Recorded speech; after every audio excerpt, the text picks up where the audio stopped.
Salve, la prima domanda è questa. Aspetta un attimo, scusa, se possiamo alzare un po' l'audio perché dice che si sente male in sala. Grazie. Vai, sì. Carlo. Nei suoi sogni da bambino, il suo difensore ideale, chi era il suo difensore proprio preso come modello?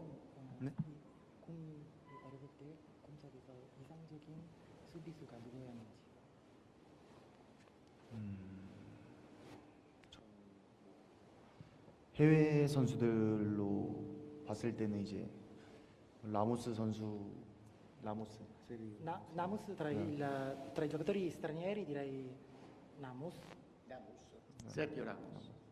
Sergio Ramos. Ramos.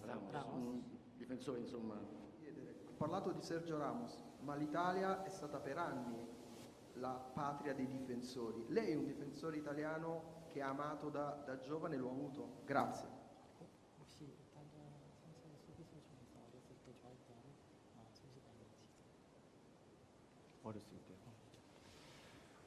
뭐 당연히 이제 이탈리아 선수들 너무 많아가지고 이제 잘하는 선수들을 알고 있었는데